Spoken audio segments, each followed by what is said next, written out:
Olá, galera! Desejo que todos estejam bem.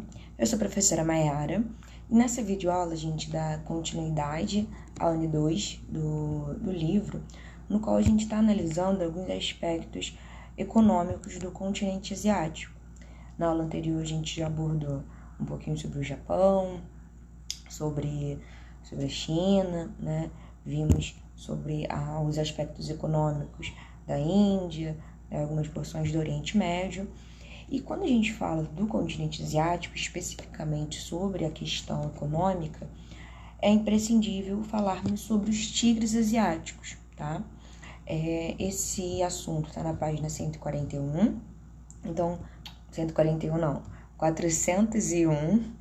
Então, pega o seu livro e seu caderno para que você possa acompanhar comigo. Vamos lá. Bom, tigres asiáticos, tá? Antes da gente passar pelo próprio texto do livro, é importante a gente fazer uma referência, né, inicial. O que é um tigre? Né? O tigre é aquele animal que apresenta, né, uma postura muito marcante, é um animal ágil, um animal com grande perspicácia, né? E dentre as simbologias que nós encontramos no continente asiático, o tigre ele tem uma representação extremamente significativa. Não é à toa que a gente vai dar nome de tigres asiáticos ao grupo ao qual a gente vai analisar, tá? O livro começa assim. Trata-se de um grupo de países que passou por um acelerado processo de industrialização ao longo da década de 60. Isso é, industrialização tardia ou recente. O nome tigre, né, vai ser exatamente por isso. É uma referência a um animal de perspicácia, de agilidade, de força, de crescimento, né, de inteligência também, a um grupo de países que especificamente na década de 60 conseguiram promover a sua industrialização. No início do ano, nós vimos sobre o que é industrialização, né? No caso, aquele processo de transformação da matéria-prima por meio de máquinas em um produto que vai ser comercializado. Identificamos que houve o processo de industrialização inicial, né?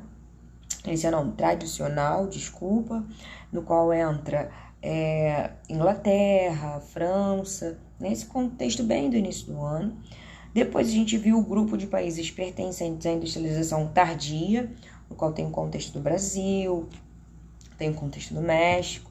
E quando a gente traz para o continente asiático, nós identificamos Hong Kong, Coreia do Sul, Taiwan e Singapura, formando um grupo que tiveram essa característica em comum. Eles promoveram o seu processo de industrialização. Desculpa, gente, que eu tô com soluço. Promoveram o seu processo de industrialização de uma forma muito ágil, né? De uma forma muito rápida, um processo muito acelerado de industrialização, tá? Tá, mas isso foi a troco de quê, né? Aí o texto continua. A industrialização desses países está ligada, em grande parte, às mudanças ocorridas no Japão, que passou a investir em produção de tecnologia de ponta, procurando a transferência das indústrias de bens de consumo não durável como texto para os tigres asiáticos. Então, o que aconteceu? Esses países, né, eles receberam as indústrias, eles receberam as empresas. Simplesmente por nada? Não, um pouquinho mais à frente a gente vai entender melhor esse contexto, mas já adiantando, esses países, eles apresentaram atrativos. Vou voltar nesse ponto, mas eu vou ler o terceiro parágrafo porque ele dá base, tá? Diz, as empresas foram atraídas para a região pela mão de obra barata, pelos baixos impostos. Os tigres asiáticos seguiram um modelo de plataforma de exportação visando o abastecimento do mercado externo. O que eu estou dizendo aqui, mano? O que o livro está apresentando aqui, tá? É simples. Esses países, né, eles apresentaram enquanto atrativos. Toda e qualquer empresa, toda e qualquer indústria sempre vai procurar o seu processo de produção a partir do momento que você gera lucro, né, que você tem benefícios.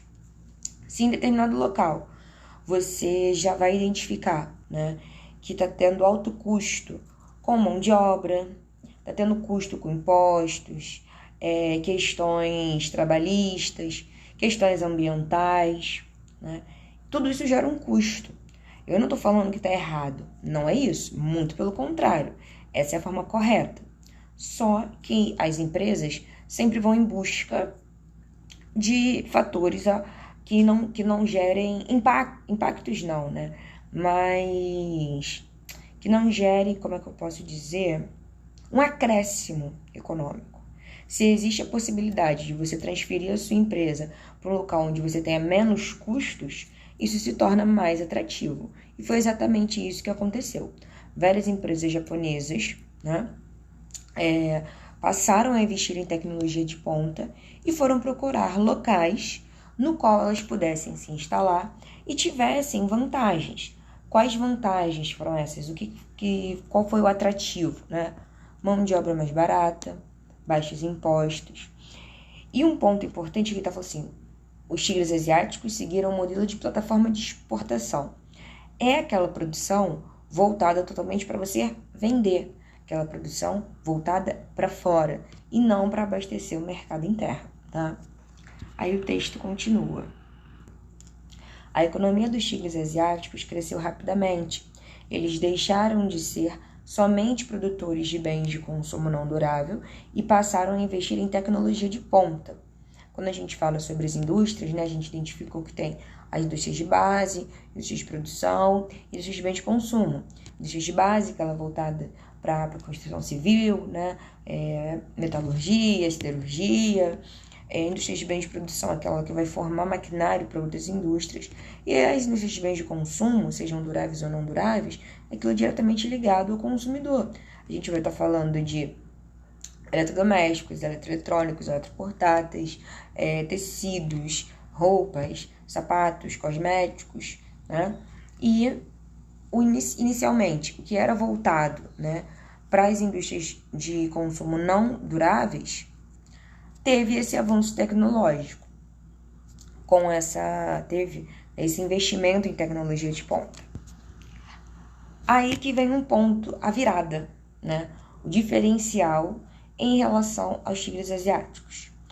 Os investimentos em educação elevaram o valor da mão de obra no país, provocando a transferência das indústrias para outros países. Então, olha o contexto inicial. Indústrias, né, empresas, estavam em busca de vantagens. Foram atraídas inicialmente para esse grupo de países porque tinham como vantagem uma mão de obra barata. A partir do momento que houve um crescimento econômico nesses países em função do processo industrial, esses investimentos, né, o capital, né, o capital excedente do processo de industrialização foi investido na educação. Automaticamente, quando você investe na educação, você torna a mão de obra mais qualificada. Isso é óbvio, né? É uma coisa você ter um grupo de pessoas, né, até um determinado nível de instrução. As atividades que essas pessoas vão realizar são atividades muito limitadas, em função do seu nível de instrução. Automaticamente, essa mão de obra ela vai se tornar mais barata, porque as pessoas vão possuir um nível baixo de instrução. A partir do momento que tem essa elevação na educação, a possibilidade de uma elevação, né? Não uma elevação, vou usar elevação numa falta de uma palavra melhor, mas a possibilidade de elevar os salários ela é nítida, porque os profissionais eles ficam mais qualificados. Então, a partir do momento que eles estão mais qualificados, a partir do momento que eles estão mais qualificados, existe essa elevação do valor da mão de obra nos países. E da mesma forma, né, que inicialmente as empresas foram para os tigres asiáticos, tendo como um dos fatores uma mão de obra mais barata, a partir do momento que em que essa mão de obra fica mais encarecida, eles vão procurar outros países. É nesse contexto, na década de 90, que entram Malásia, Indonésia, Filipinas e Taiwan. Poxa, Mayara, mas é a mesma coisa? A base, no sentido de serem países dentro do continente asiático que apresentaram vantagens que se tornaram atrativos para outras empresas se instalarem? Neste ponto, sim. Mas um pouquinho mais para frente a gente vai ver que o que vai diferenciar os tigres asiáticos dos novos tigres asiáticos é como que esses investimentos foram aplicados. A gente já percebeu que, por exemplo, nos tigres asiáticos, iniciados na década de 60, houve um investimento em educação. Um fator que gerou um degrau a mais, né? Uma elevação a mais na população. Aí o texto continua. Como nos novos tigres asiáticos não tem mão de obra qualificada, isso torna o valor dos salários menores. Além disso, eles ainda não conseguiram desenvolver a questão social que enfrentam, como nos primeiros tigres fizeram. Então, aí já são dois fatores. Tem a questão desse capital excedente, né, não voltar em forma de investimento para os países. Nos tigres asiáticos da década de 60, houve um retorno por meio de investimento da educação. Isso eleva a qualidade da população nos níveis de alfabetização.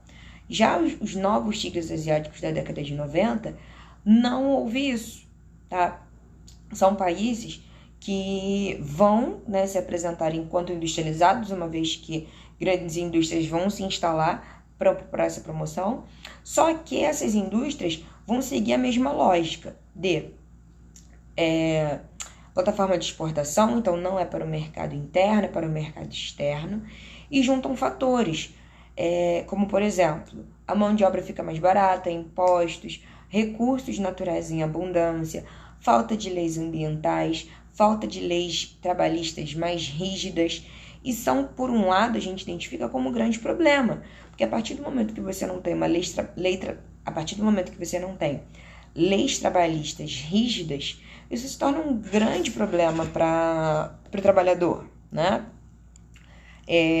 Longa jornada de trabalho, remuneração bem inferior, a qualidade, né, o ambiente do trabalho se torna um fator extremamente negativo.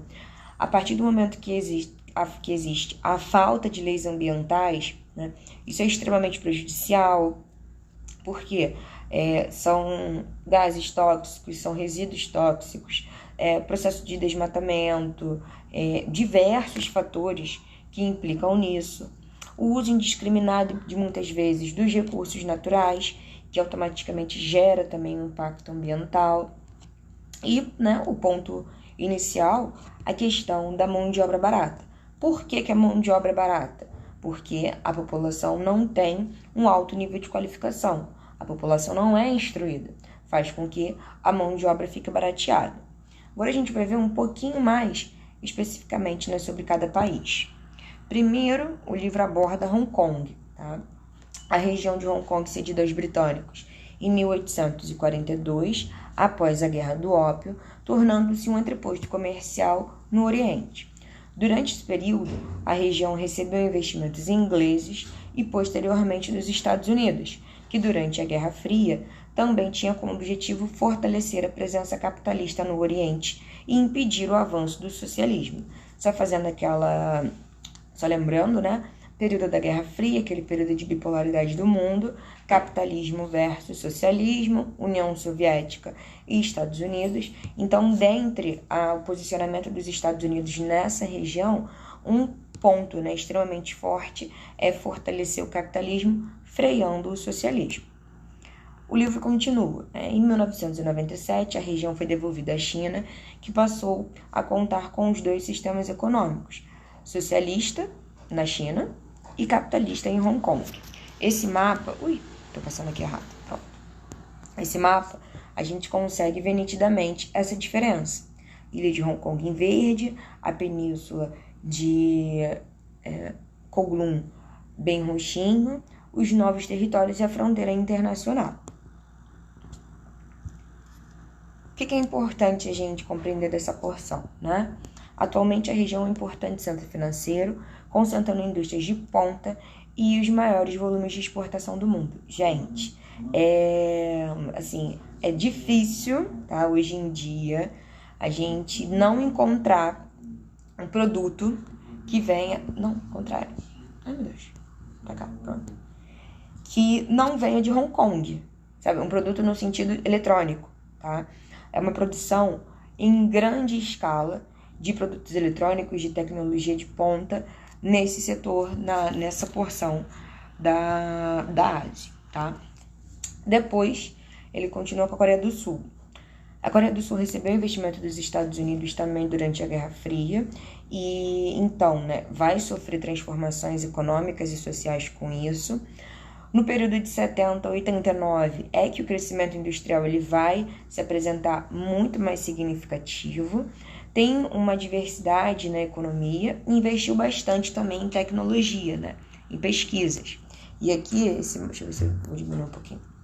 Esse mapa da Coreia do Sul mostra, inicialmente, já a questão da diversidade. Olha, indústrias, vestuário, química, eletrônica, siderúrgica, metalúrgica, naval, automobilística, telecomunicações, tem o desenvolvimento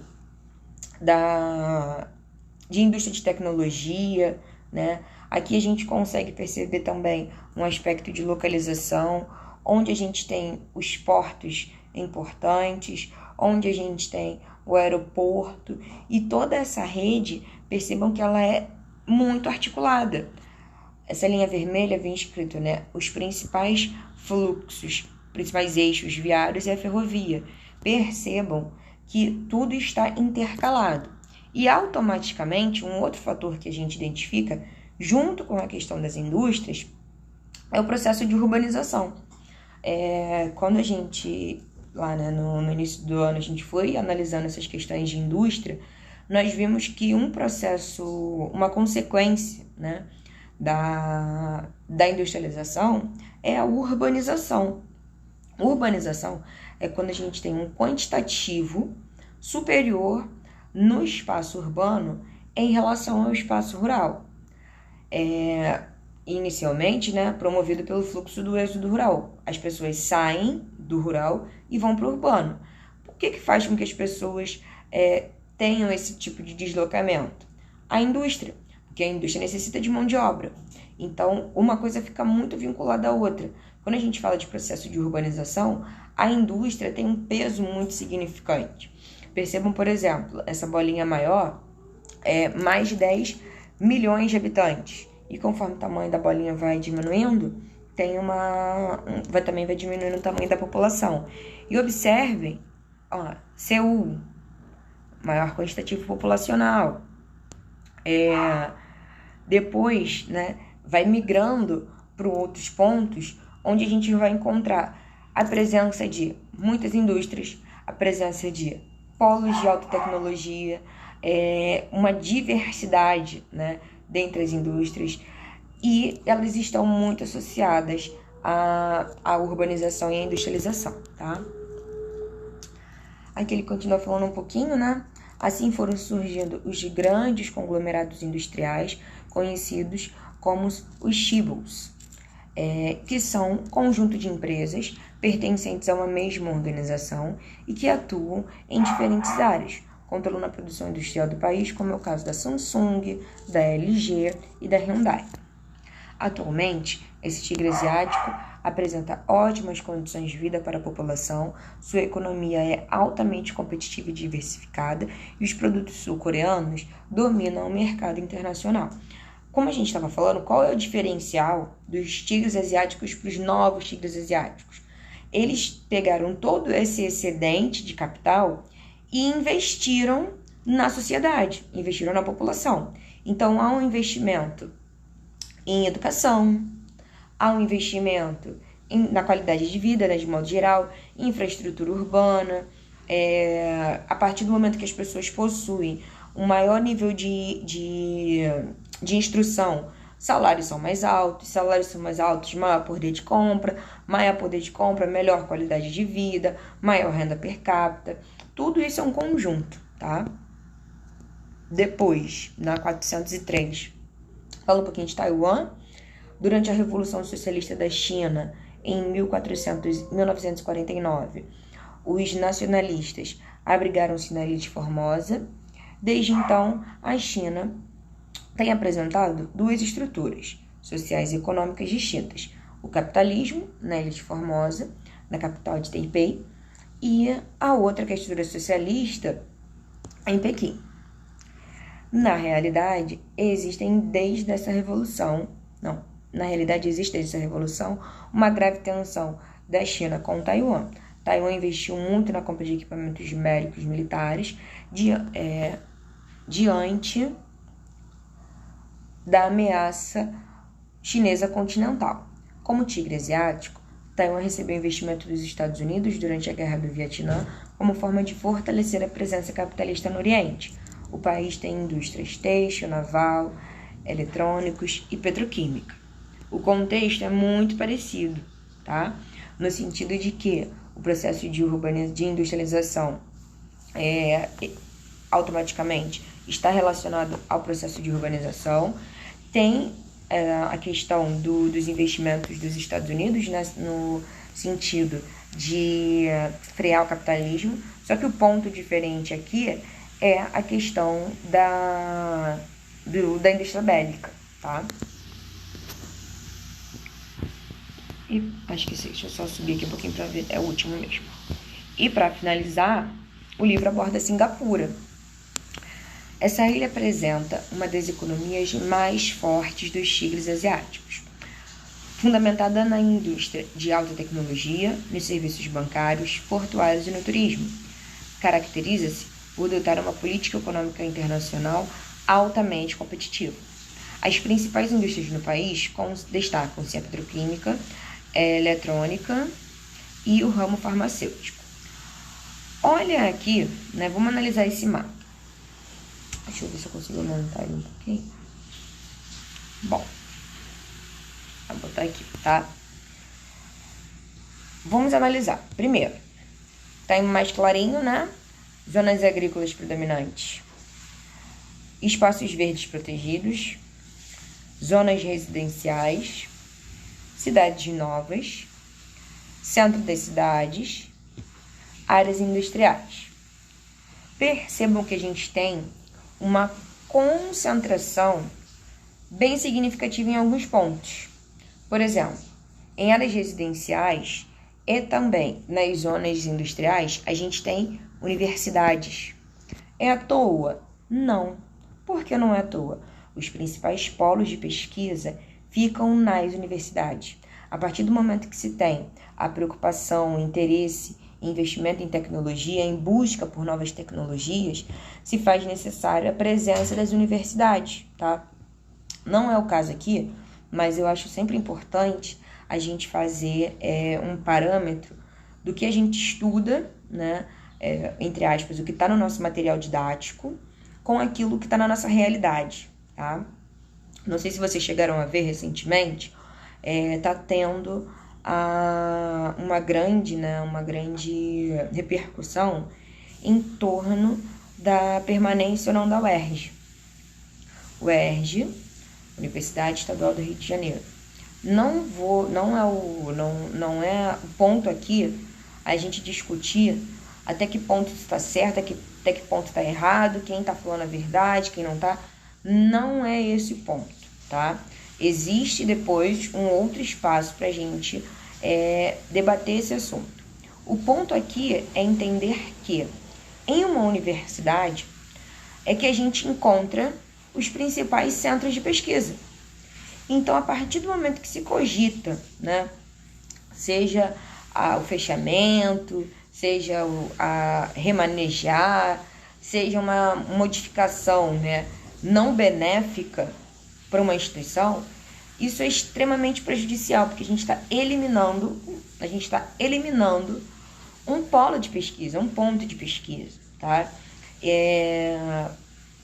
No Rio de Janeiro, né, a gente tem as universidades públicas, né, a UERJ, a UFRJ, a UF, Rural, né, entre outras, e temos as universidades particulares também, e por mais, existem muitas faculdades particulares que são de excelência no campo de pesquisa, tá? Mais uma vez, quando a gente abre esse debate, O debate fica muito extenso aqui. Eu não tô falando que faculdade particular é boa, faculdade pública é boa. Não é esse ponto, tá? Eu, Maiara, eu parto do princípio que vai muito do indivíduo. O ser humano ele pode estar em Harvard, mas se ele não se dedicar, se ele não mostrar, né, um potencial, ele não vai progredir, né? A mesma coisa, o Joãozinho das couves pode estar na faculdade das bananas, que não tem um prestígio como outras. Mas se ele estudar, se ele se empenhar, ele pode ter um desenvolvimento acadêmico extremamente eficaz. O ponto aqui não é esse, tá? O ponto aqui é a gente entender que existem faculdades de excelência, como a UERJ, como a Rural, como a UF, como a FRJ, né? E são de excelência porque elas apresentam, ao longo da sua trajetória, um nível de pesquisa, né, uma colaboração científica muito significativa. E obviamente, nessa contribuição científica se dá por meio de investimentos que a instituição recebe, né, e pode promover isso. A partir do momento que se entra em debate, eliminar uma universidade, aí gera um problema. Trazendo, por isso que eu falei, isso aqui é só pra gente ter uma noção, né, do que está no nosso material didático, a gente conseguir fazer essa transposição para nossa realidade. Percebam que as indústrias, elas não estão ali, as universidades não estão nesses pontos à toa. Estão ali porque é ali que você vai ter uma concentração, uma massa, né, para o desenvolvimento de pesquisas, ainda mais no caso, né, de Singapura, que tem o setor farmacêutico, a tecnologia de ponta como destaque, tá? Bom, galera, eu encerro por aqui. Lembrando que no nosso próximo encontro eu vou realizar a correção dos exercícios dessa unidade. Até!